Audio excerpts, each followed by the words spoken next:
À la table du Seigneur expose les vérités bibliques d'une manière simple et pratique. Ainsi, les enfants de Dieu peuvent grandir dans la stature de Christ, comme il est écrit dans Éphésiens 4, 11 à 15, être édifiés et rendus capables par la parole de Dieu pour posséder leur héritage en Christ. Alors Acte 20, 32 et Acte 26, 18 seront une réalité pour chacun d'entre eux. Bien-aimés, je vous souhaite la bienvenue à la table du Seigneur. Alors, aujourd'hui, nous allons aborder la 6e partie de l'enseignement sur la foi. Dans la partie 5, on a parlé des obstacles de la foi. Dans cette 6e partie, nous allons continuer à parler des obstacles de la foi. Alors, dans la 5e partie, nous avons vu que celui qui veut vraiment avoir une foi triomphante, une foi agissante, ne doit pas négliger de marcher dans l'amour. Parce que la foi est agissante par l'amour, selon Galates 5, verset 6. C'est vraiment très important. Sans la marche dans l'amour, la foi reste paralysée. Et nous avons aussi vu que celui qui veut vraiment voir sa foi libre de toute entrave doit vraiment dominer sur l'esprit de peur et d'incrédulité. Oui, nous avons vu que la peur, c'est vraiment un esprit et que nous avons autorité sur cet esprit. Et par conséquent, nous devons chasser la peur. Parce que la peur, c'est vraiment un ennemi qui vient pour bloquer le flot de la puissance de Dieu de couler au travers de nous, qui vient bloquer vraiment l'action de notre foi. Et nous avons donné le cas de Pierre. Comment, quand il marchait, quand il vraiment s'appuyait sur cela, quand il mettait sa foi dans la parole du Seigneur, Pierre marchait sur les eaux. Mais dès qu'il s'est laissé gagner par la peur, alors sa foi a été liée et paralysée. Et là, il s'est enfoncé. Donc, ça, c'est déjà les deux premiers obstacles que nous avons vus. Et il y a un troisième obstacle qu'on a vu, c'est à propos de 5 sens. Que celui qui marche par les 5 sens, celui qui marche par ses sentiments, s'appuie sur un terrain vraiment instable. Il se met vraiment sur un terrain instable. Nous devons nous appuyer sur la parole de Dieu et non sur les 5 sens.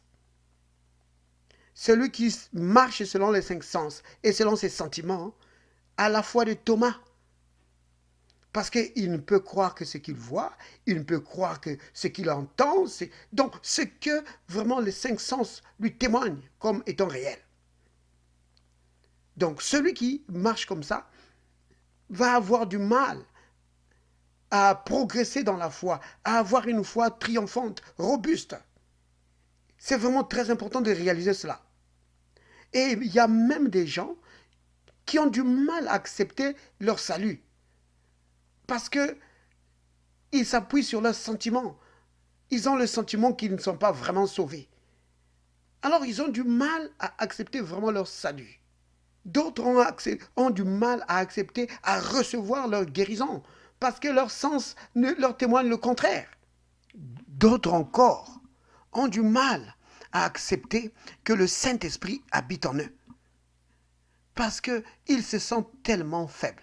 Ils se sentent tellement sans force. Ils se sentent tellement abandonnés qu'ils ont du mal à croire que le Saint-Esprit est en eux. Et alors, c'est à eux que s'adresse cette écriture de 1 Corinthiens chapitre 6 au verset 19, quand l'apôtre Paul dit ceci, « Ne savez-vous pas que vos corps sont le temple du Saint-Esprit qui habite en vous et que vous avez reçu de Dieu ?» Vous voyez, c'est ça la réalité des Écritures. D'autres ont du mal à accepter qu'ils sont vraiment un avec l'Esprit du Seigneur à cause de sentiments qu'ils ont. Ils pensent qu'ils sont tellement petits, tellement faibles, tellement pécheurs. C'est ça les sentiments qu'ils ont. Alors ils ont du mal à accepter cela. Donc, celui qui s'appuie vraiment sur les 5 sens, sur les sentiments, va avoir du mal à marcher par la foi. La foi sera entravée par les sentiments, par les 5 sens. Donc, ça, ce sont là les 3 premiers obstacles qu'on a abordés dans la partie 5. Alors, dans cette 6e partie, nous allons aborder d'autres obstacles afin d'essayer de couvrir vraiment le sujet. Et quoi qu'il soit vraiment abondant. Alors, le 4e obstacle de la foi que nous allons aborder, c'est un obstacle double. Il s'agit de l'ignorance et de la mauvaise compréhension de la parole de Dieu. Nous avons un texte que nous pouvons prendre dans Osée, au chapitre 4, verset 6. Là, le Seigneur lui-même, il dit, « Mon peuple périt, mon peuple est dans la défaite, parce qu'il est ignorant, parce qu'il lui manque de la connaissance. » Vous voyez, Dieu n'a pas prévu que son peuple soit dans la défaite. Dieu n'a pas prévu que son peuple soit détruit. Mais à cause de l'ignorance du peuple, le peuple est dans la défaite. Le peuple ne sait pas ce qui lui appartient. Le peuple ne sait pas qui il est. C'est pourquoi le peuple est dans la défaite. Vous comprenez? Là où il y a une foi faible, c'est souvent le résultat d'une mauvaise compréhension de la parole ou de l'ignorance des vérités bibliques, ou les deux à la fois. Vous voyez, l'ignorance des vérités bibliques peut vraiment paralyser la foi, rendre la foi sans effet. Donc, par exemple, quand on ignore ce qu'est vraiment un chrétien, nombreux pensent par exemple qu'un chrétien, c'est celui qui a eu le pardon des péchés et qui va aller au ciel. Un chrétien, c'est celui qui va à l'église. Mais un chrétien, c'est plus que cela. Un chrétien, c'est quelqu'un qui a reçu en lui la vie de Dieu. Un chrétien, c'est quelqu'un qui a reçu en lui la puissance même qui a ressuscité Christ d'entre les morts. Selon qu'il est écrit dans Romains 8, verset 11. Ou dans Éphésiens chapitre 1 à partir du verset 15 jusqu'au verset 21. Vous voyez? Donc, connaître les vérités bibliques, avoir la bonne compréhension de la parole de Dieu et en savoir tirer les implications, c'est ce qui développe la foi. Et quand ces choses-là manquent, la foi est vraiment entravée. La foi ne peut pas fonctionner. Vous voyez, même le Seigneur, il dit, par exemple, dans la parabole du semeur, dans la parabole du semeur dans Matthieu chapitre 13, au verset 19, le Seigneur, il dit ceci, que quand quelqu'un écoute, lorsque un homme écoute la parole du royaume et ne la comprend pas, le malin vient et enlève ce qui a été semé dans son cœur. Vous vous rendez compte? Le malin vient enlever ce que la personne a écouté. Et la sémence de la parole de Dieu ne peut pas porter du fruit parce qu'elle a été enlevée. Et tout ça à cause de quoi? À cause du manque de compréhension. Parce que la compréhension de la parole de Dieu manque. Donc c'est vraiment un frein. Celui qui ne comprend pas ce que c'est vraiment, ce que c'est l'identité d'un chrétien. C'est quoi un chrétien? Celui qui ne sait pas ce qu'il est en Christ. Celui qui ne sait pas ce qu'il est en Christ ne sait pas ce qu'il a en Christ. Et il ne sait pas ce qu'il peut faire. C'est vraiment très important. Quand nous ignorons ces vérités-là, alors la foi a du mal à fonctionner correctement. La foi a du mal à être robuste pour triompher. Nous devons vraiment savoir ce que c'est recevoir le salut. Parce que certains, par exemple, ne savent pas ce que c'est le salut, ce que c'est la nouvelle naissance, ce que c'est le baptême du Saint-Esprit. Ils ne savent pas ces choses. Alors, quand ces connaissances-là manquent, la foi a du mal à fonctionner. C'est vraiment très important, bien-aimés, de comprendre ces choses. Nous devons avoir une grande connaissance de la parole de Dieu et une compréhension profonde. Donc, ce qu'on appelle la révélation de la parole de Dieu. Et cette révélation nous est donnée par l'Esprit du Seigneur, qui est le Saint-Esprit. Le Saint-Esprit, c'est lui qui est l'esprit de sagesse et de révélation, comme l'apôtre Paul le dit dans Éphésiens chapitre 1, à partir du verset 17, où il priait pour que les chrétiens d'Éphèse puissent recevoir un esprit de sagesse et de révélation, pour comprendre les choses de l'esprit, pour comprendre ce qu'ils sont et ce qu'ils ont et ce qu'ils peuvent faire.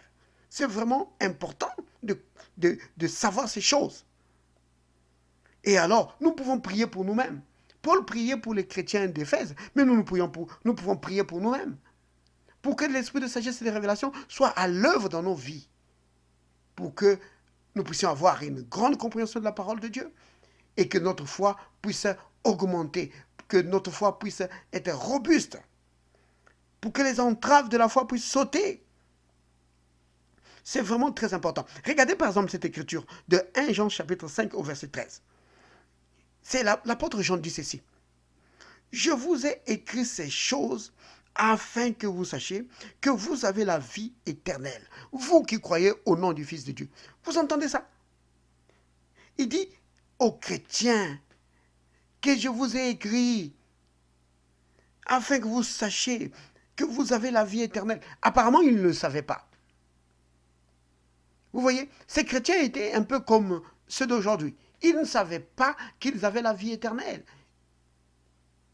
Nombreux, après avoir reçu le Seigneur, ils continuent encore à chercher la nouvelle naissance, ils continuent encore à chercher la vie éternelle.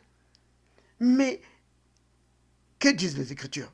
L'apôtre Jean dit, mais ne passez pas votre temps à chercher encore la vie éternelle. Vous l'avez. Si vous croyez en Christ, Dieu dans le ciel est au courant et il vous a donné la vie éternelle dans votre esprit. Ne cherchez pas la vie éternelle dans vos membres charnels, dans votre corps, au travers de votre cinq sens ou de vos sentiments.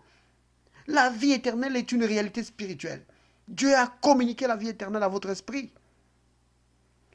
Et ces chrétiens ne le savaient pas. Alors Jean était obligé de leur écrire.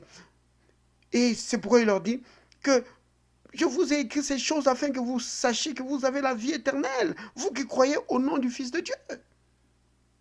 Vous comprenez? C'est vraiment très important de comprendre ces choses-là. L'apôtre Paul fait la même chose. Si vous prenez par exemple dans 1 Corinthiens chapitre 6, là il dit, ne savez-vous pas? Oh, il y en a vraiment beaucoup. Il dit, ne savez-vous pas que l'Esprit de Dieu habite en vous? Les chrétiens de Corinthe, apparemment, ne le savaient pas. Même au chapitre 3, il leur dit, au verset 16, 1 Corinthiens 3, verset 16, il dit, ne savez-vous pas? Et là encore, il leur parle de cela. Ils ne le savaient pas, que l'Esprit de Dieu était en eux. Vous voyez? Ils ne savaient pas ces choses. Et c'est pourquoi ils vivaient la vie qu'ils vivaient. Alors, l'apôtre Paul leur dit que ne savez-vous pas que l'Esprit de Dieu habite en vous? Ne savez-vous pas que vous êtes le temple du Saint-Esprit? Vous voyez? Ces gens ne savaient pas ces choses. Bien-aimés, ce sont des vérités vraiment très très importantes à comprendre pour vraiment booster notre foi, pour que notre foi puisse grandir. Parce que souvenez-vous, la foi vient de ce qu'on entend, et ce qu'on entend vient de la parole de Christ. Donc, notre foi, pour être établie, pour être forte, doit venir de la compréhension de la parole de Dieu que nous écoutons. C'est vraiment capital. Alléluia. Voici une vérité fondamentale à vraiment comprendre. Que le christianisme, c'est le Saint-Esprit à l'œuvre dans un être humain. C'est le Saint-Esprit qui produit le salut, donc la nouvelle naissance. C'est le Saint-Esprit qui amène le baptême baptême du Saint-Esprit. Donc, c'est-à-dire une expérience beaucoup plus profonde. Donc, du début à la fin, c'est le Saint-Esprit. Il n'y a pas quelque chose comme le christianisme sans Saint-Esprit. Parce qu'il y a des chrétiens qui pensent que, oh, quand je vais faire tous mes efforts, et que je serai assez bien, assez bon, quand je vais plaire au Seigneur, alors il va me donner le Saint-Esprit. Non! Le Saint-Esprit, c'est le début du christianisme. Celui qui n'a pas l'Esprit de Christ ne lui appartient pas, comme il est dit dans Romains 8, verset 9. Vous comprenez?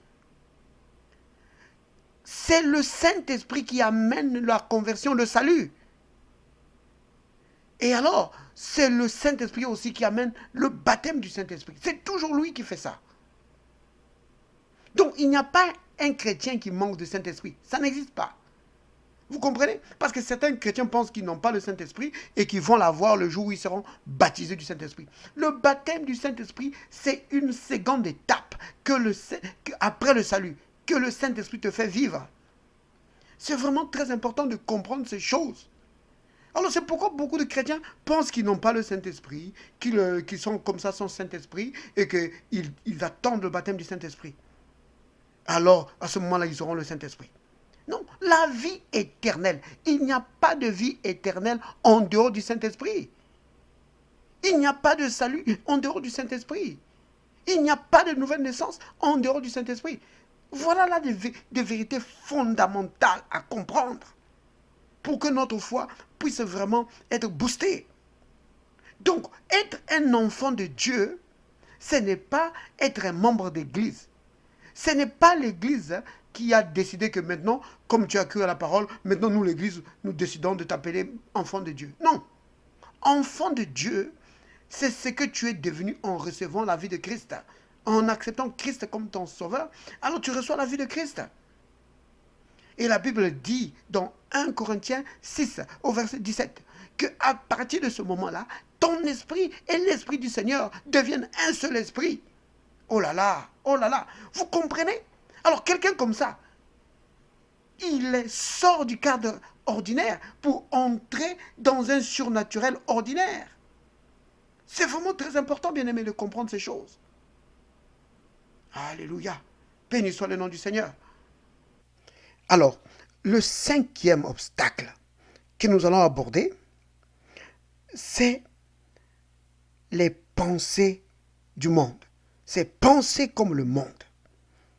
Penser comme le monde peut vraiment être un obstacle à notre foi. Quand nous pensons comme le monde, quand quelqu'un, un enfant de Dieu, a les pensées complètement humaines, ne marche que selon la pensée humaine, la pensée du monde, sa foi va avoir du mal à fonctionner.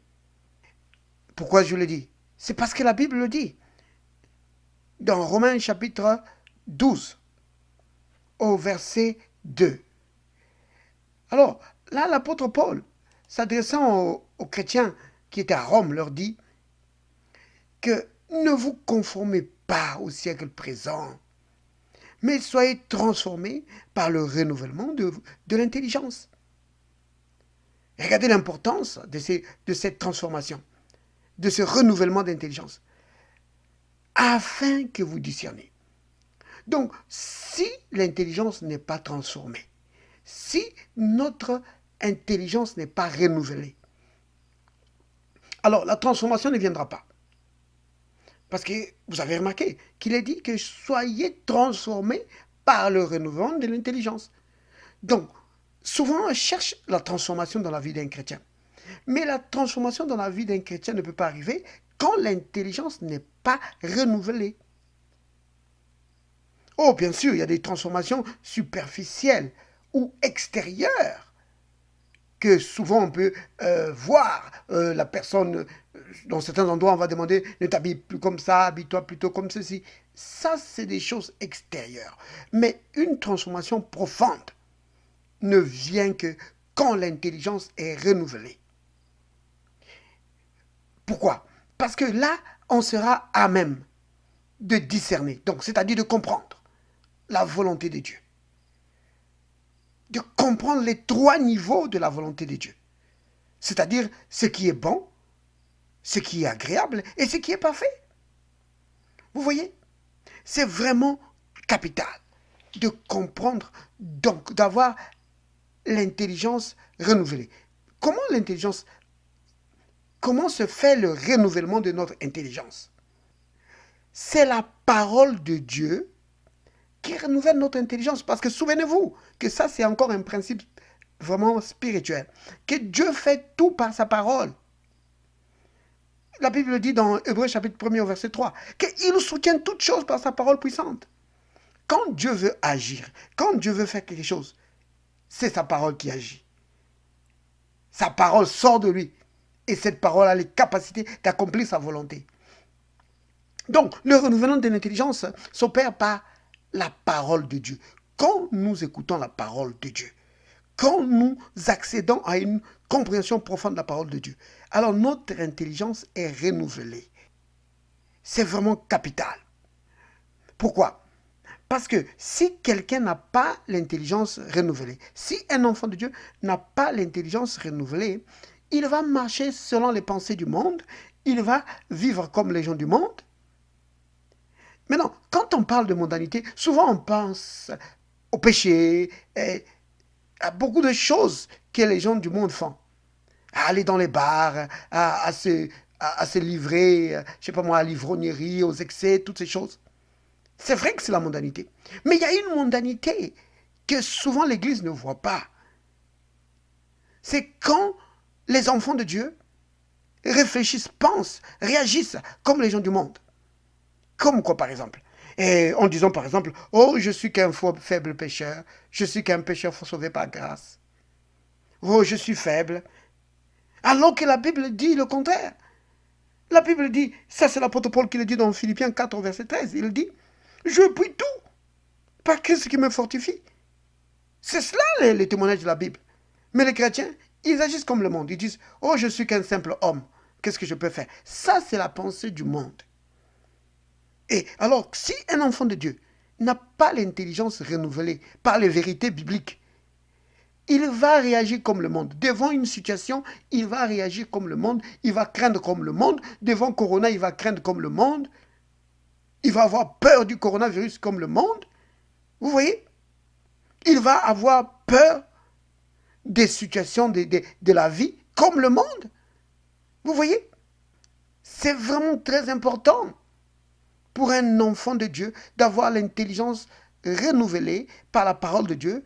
Alors, une fois que son intelligence est renouvelée, il ne réfléchit plus comme le monde. Il voit les choses selon la parole de Dieu. Que Christ, en nous, nous garantit une vie de gloire. C'est vraiment important. Comme il est écrit dans Colossiens, au chapitre 1, au verset 12. Il est dit, « Rendez grâce au Père, qui nous a rendus capables d'avoir part à l'héritage des saints. » Oh là là, vous comprenez ça? Rendez grâce au Père qui nous a rendus capables. C'est-à-dire qui nous a équipés, qui nous a donné des capacités pour prendre part à l'héritage des saints dans la lumière. C'est cela le témoignage de la Bible.